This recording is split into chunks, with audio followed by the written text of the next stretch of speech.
안녕하세요. 빅머니의 범이란입니다. 이 그림을 보시죠. 매와 비둘기가 싸우고 있습니다. 매둘기였을까요? 기대감 과잉이었을까요? 간밤 투자자들은 1월 FOMC 의사록을 보고 실망감을 감추지 못했습니다. 비둘기가 퍼득퍼득 평화롭게 날아오르기를 바랬었는데 매의 발톱이라도 본 것일까요? 금리 동결의 의지와 또 자산 축소의 시기에 대한 내용은 없었고 금리 인상에 대해서 시각이 엇갈렸습니다. 다음 보시죠. 대부분 너무 늦지 않은 시기에 이 자산 축소 중지를 발표해야 한다라는 점에 대해서 동의를 했지만 그 시기가 명확하지 않았고 또 일부 위원들은 경제가 예상에 부합할 경우에 금리를 인상해야 한다라는 의견을 피력했습니다.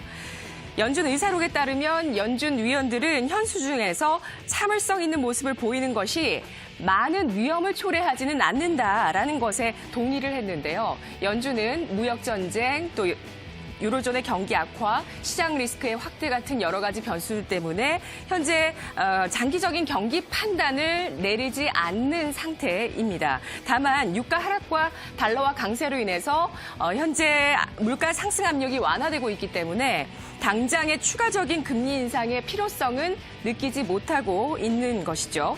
시장에서는 기존에 올해 3-4차례 금리 인상을 내다봤었습니다. 파월 연준 의장이 완전하게 비둘기파적 기조로 변화시키기 전까지는 말이죠.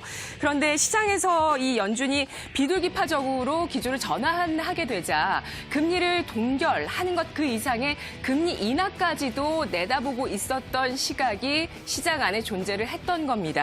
일각에서는 이 금리 인하, 연준이 미국의 경기를 나쁘게 보는 것이기 때문에 사실 주식시장에 좋을 것 없고 나쁜 것이다 라고 이야기를 하기도 했었는데요. 현재 FOMC 의사록을 봤었을 때 올해 금리 동결 혹은 한 차례 금리 인상 가능성이 있습니다. 그것은 경제가 예상한 성장 궤도 안에 있다라는 것을 불확실한 상황들이 다 끝나고 좀 더 명확하게 볼 수 있다라는 뜻이고요. 그리고 인플레이션 압력이 올라가고 있는 것이기 때문에 어쩌면 경제가 좀 활력을 띠고 있다 이렇게 볼 수 있습니다. 이성적으로 보면 향후 경기의 실적, 경기와 그리고 실적 이런 것들을 고민하고 있는 지금 시장에서 사실 나쁠 것이 없는 그런 재료가 되겠죠. 그런데 시장은 또 한 번의 유동성 장세와 버블을 기대하고 있었다라는 것을 이번에 알 수가 있었습니다.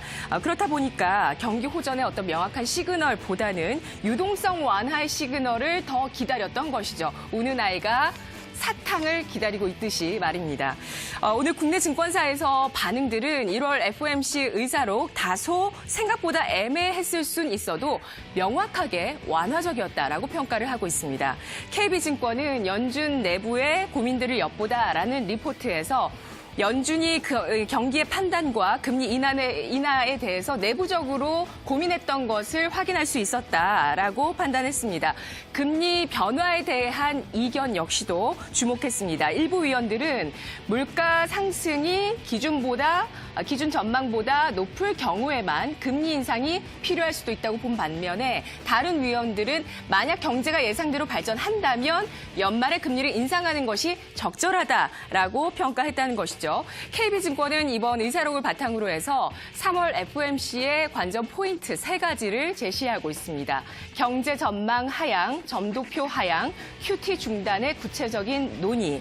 먼저 의사록에서 경제 전망에 대해서 현재 불확실하게 혹은 하향으로 기존의 자신감 넘치던 전망보다는 하향으로 판단하고 있기 때문에 따라서 3월의 수정 경제 전망에서 경기에 대한 전망을 하향하는지 여부 주목되고 있다라고 얘기하고 있고요. 물가 하락에 대한 연준의 내부의 의견이 있었기 때문에 점도표를 더 하향할 가능성도 3월에 확인해보자라고 이야기했습니다. 자산 축소, QT의 중단 시기와 구체적인 방법에 대해서 3월 FOMC 가장 주목할 주목거리라고 이야기를 했는데요.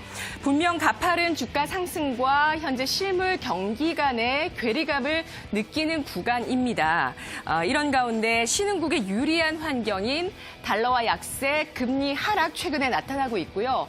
이 밖에 위험 자산의 본격적인 랠리라든지 중국 경기의 바닥 확인, 무역 분쟁의 종결까지 나타나게 된다면 이 괴리감도 한때의 고민으로 스쳐 지나가게 되겠죠.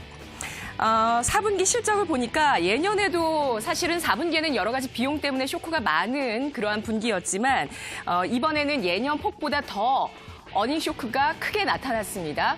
시장의 컨센서스 대비해서 괴리율이 지난 4년 평균 유가증권 시장에서 17% 정도 나는 어닝 쇼크가 있었고 순이익 같은 경우는 40%의 어닝 쇼크, 컨센 대비해서 40%의 그 폭 차이가 나는 어닝 쇼크 실적 부진이 나타났었는데 이번 분기 같은 경우는 그 폭보다 더 컸고요.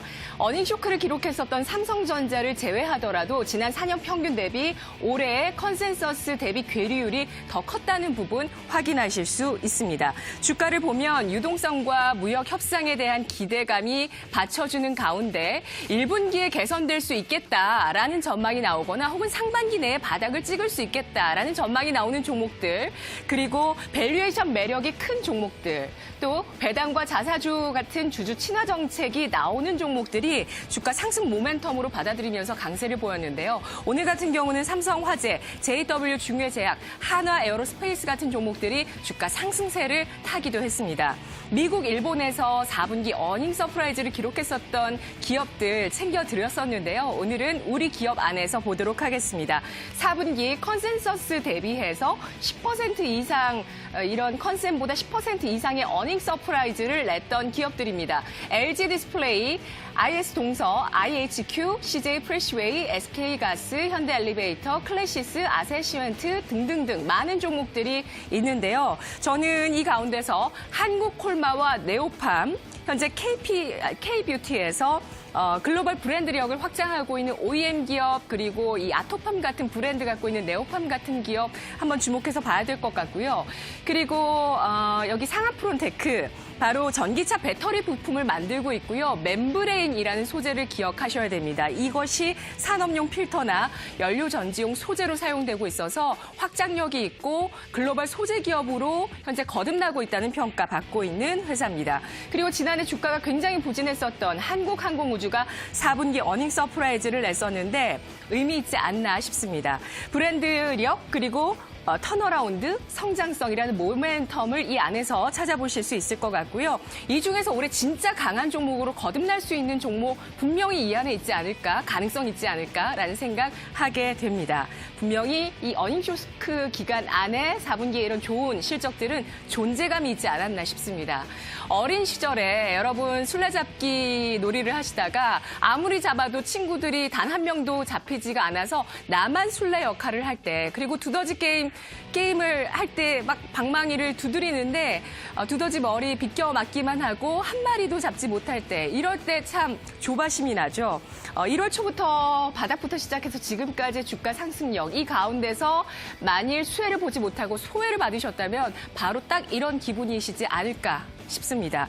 다시 한번 컨디션을 가다듬고 다시 한번 한 템포 쉬어가면서 내 차례가 돌아올 수 있을지 가만히 종목 보유하면서 기다려보시는 것도 좋을 것 같고요. 괜히 주가의 꼭지를 잡는 시점이 또 지금 시점이 될 수도 있습니다. 그렇게 되기 쉬운 시점. 현재 코스피는 2230선 돌파 시도를 하고 있습니다. 무리하게 베팅하기에는 또 부담이 있는 시점입니다. 이 시각 주요 경제 뉴스 오상혁 아나운서입니다.